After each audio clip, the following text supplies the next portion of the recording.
მას მსგავსად მაპატიეთ მე დამებადა მაინც ცოტა ეჭვი, სამართლიანი ეჭვი, რომ თუნდაც ჩვენ გავხდეთ ძალიან დემოკრატიული სეკულარული სახელმწიფო, ჩვენი კანონები იყოს საოცრად მორგებული ამ ყველაფერს და როგორც ჩვენ აქტივისტები ჩვენს ორგანიზაციაშიც ვამბობთ ხოლმე, რომ გარემო იყოს უკეთესი იმისთვის, რომ ადამიანების უფლებები დავიცვათ. ამ სიტუაციაშიც კი თქვენ ისეთი აზრები წარმოთქვით, რომ მე დამებადა კიდევ ვიმეორებ მაპატიეთ შეიძლება სუბიექტური ეჭვი, რომ არა მარტო მართლმადიდებლური ეკლესიის კონკრეტულად establishments, მოდი ასე ვთქვათ, არამედ სხვა რელიგიების წარმომადგენლებსაც მალე გაუჩნდებათ ცდუნება, რომ ადამიანებს უკარნახონ, იქ ჩანაწერები მოითხოვონ და კიდე ახალი შეზღუდვები დააწესონ თავისუფლებაზე და დამხტოთ ის კი არა რომ დამამშვიდოთ, უბრალოდ მინდა რომ დავინახო მართლა უკეთესისკენ მიდის ჩვენი კანონშემოქმედება, საზოგადოებრივი განვითარება თუ არა. ძალიან დიდი მადლობა.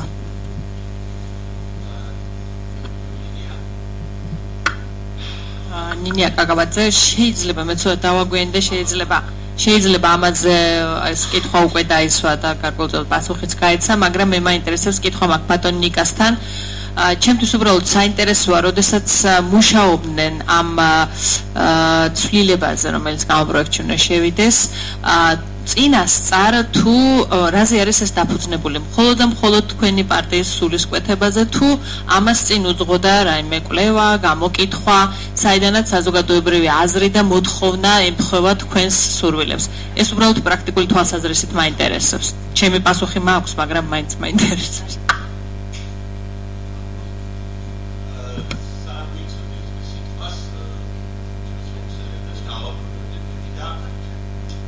რუსუდანის აზრიც გავაგრძელო, უბრალოდ ქალბატონ ლიას უპასუხო. 92 წელს ერთი წელი მოხდა ისე რომ ცხოვრობდი საფრანგეთში და ჩემთან ერთად ჩვენს ხელმძღვანელს თემის ჩემთან ერთად ყავდა ლიტველი ასევე და ეს ლიტველი კაცი მეუბნებოდა რომ ყოველ კვირა ვალდებულია კათოლიკურ ეკლესიაში წავიდეს და შეწიროს რაღაცა თანხა, ისე სტიპენდია რომელსაც ჩვენ ვიღებდით საკმაოდ სოლიდური კათოლიკურ ეკლესიას და თქვა რომ მე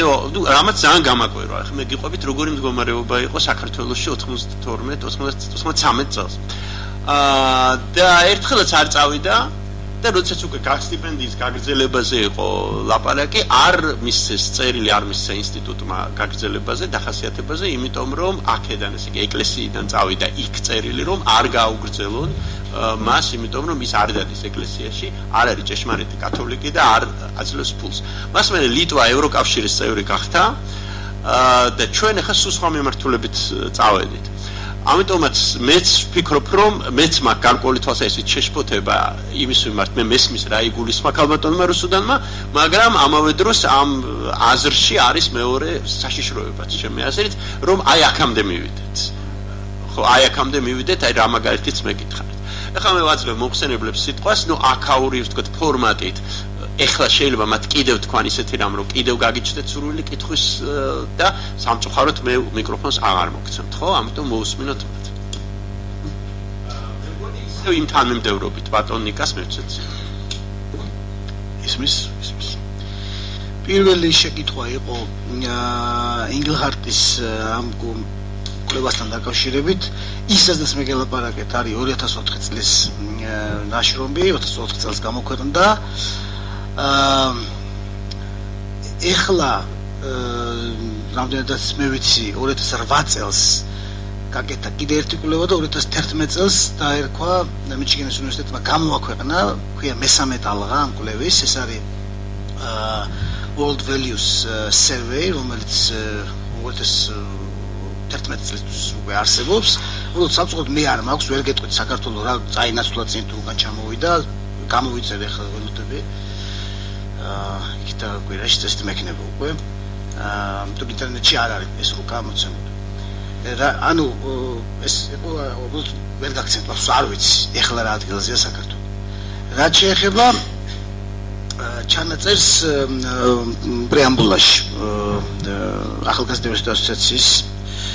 წარმომადგენლის შეკითხვა იყო. რა თქმა უნდა, გეთანხმებით აბსოლუტურად პრეამბულა ეს არის ერთგვარი კონცენტრატი დანარჩენი მთელი ტექსტის კონსტიტუციის და არის ჩემი აზრით მართლაც პასპორტი რითიც მარტო პრეამბულის საკითხვა ხშირად საკმარისია ხოლმე რომ თქვა იმჟოლო თუ სახელმწიფოზე და ეს არის ერთგვარი ID და ჩემი აზრით ეს არის სწორედ ის რატომაც ჩვენ გადავწყვიტეთ პრეამბულას შეგვეტანა პრაქტიკულად ის რაც უკვე კონსტიტუციაში წერია მე-9 მუხლში არაფერი განსაკუთრებულია მე არ მესწრებთ აჟიოტაჟის საგანი რა არის ის რაც წერია მე-9 მუხლში ჩვენ პრაქტიკულად აგვაქვს ოდნავი სახელმწიფოები პრეამბულაში და გეთახმებით სწორედ იმიტომ რომ ეს ID ჩვენი იდენტობის ნებისმიერ სახელმწიფოს იდენტობა შეიძლება განსაზღვროს ჩემი აზრით იმ ტექსტით რომელიც მოცემულია ამა თუ იმ კონსტიტუციის პრეამბულაში და ამიტომაც გადავწყვეტეთ რომ მეტი მნიშვნელობა მიგვეცა უფრო დაგვეტვირთ ანუ არანაირი კონკრეტული თუ როგორ ვზანეთ ანუ შეკითხვას თქო რა კონკრეტული არანაირი კონკრეტული ამას მნიშვნელობა ცვლილება ჩვენ საზოგადოების ცხოვრებაში არ მოყვება უბრალოდ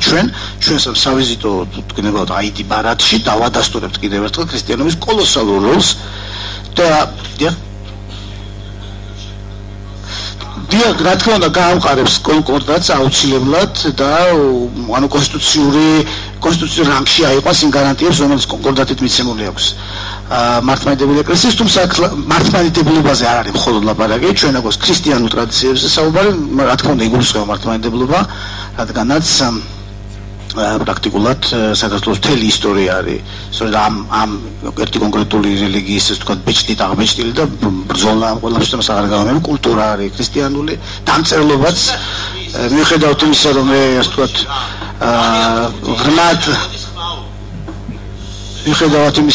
ღრმად წამს რომ ქრისტიანობაც არსებობდა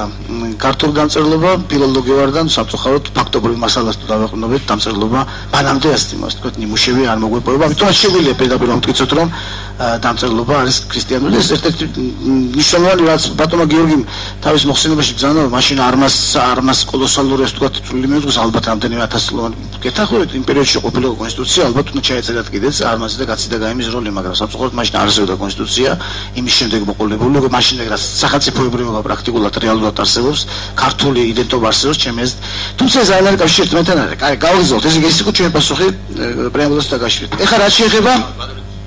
ძალიან გთხოვთ რა თუ არ გაინტერესებთ მაშინ თქვენ გახვიდეთ იმიტომ რომ ერთმანეთს ესაუბრებით და ეს ხმა მოდის აქ საში ჩურჩულიც სტუმრებსაც თქო რაც შეეხება ამ დისკუსიის პერიოდში წარმოქმნილ ასე თქვა ძალიან საინტერესო შეიძლება დავუღოთ კონცეპტს დამახინჯებულ ქრისტიანობის ინფლაცია ახსენა რატიმ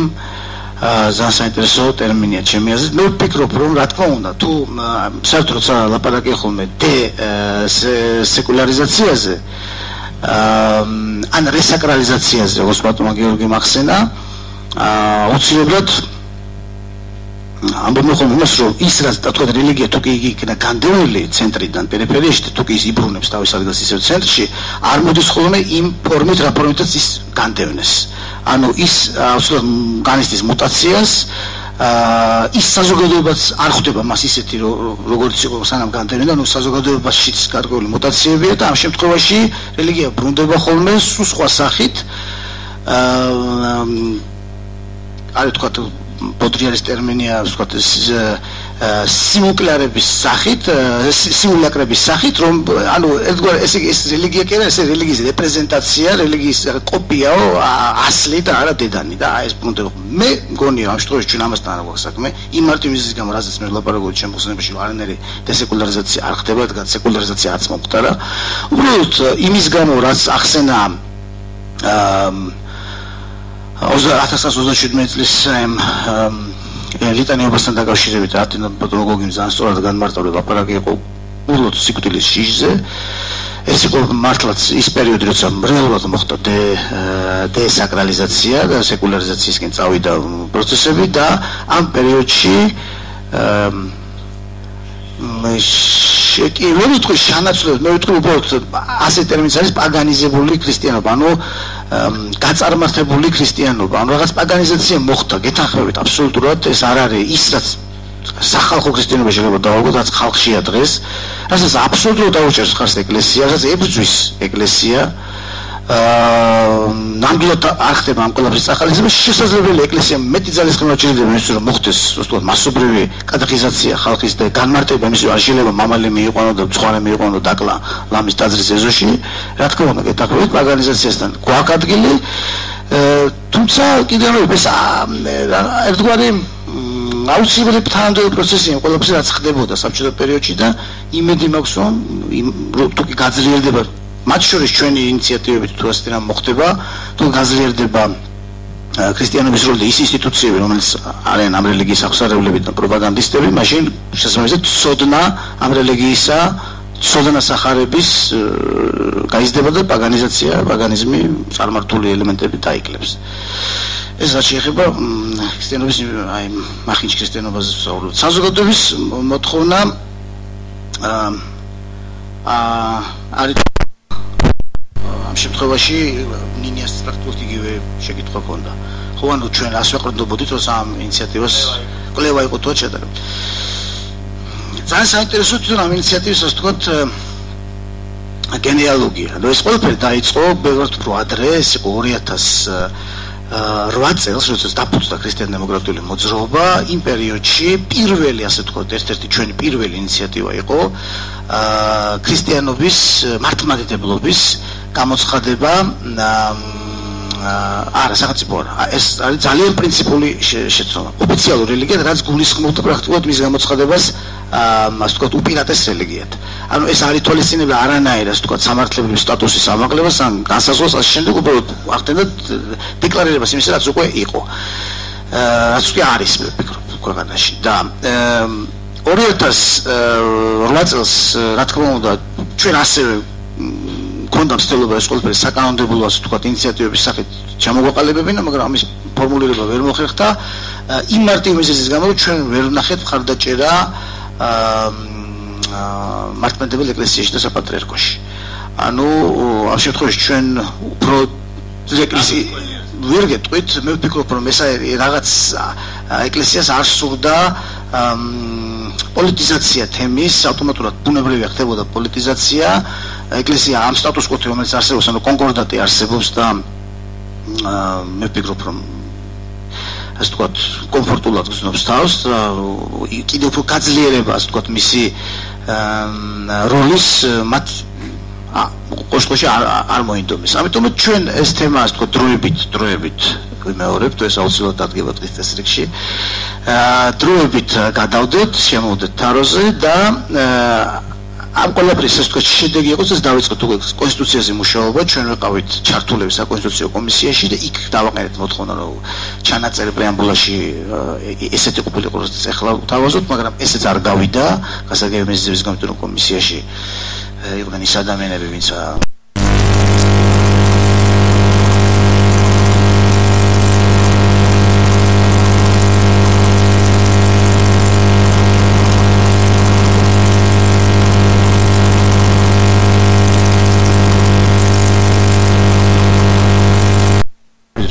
ჩვენ გვაქვს 7 ხმა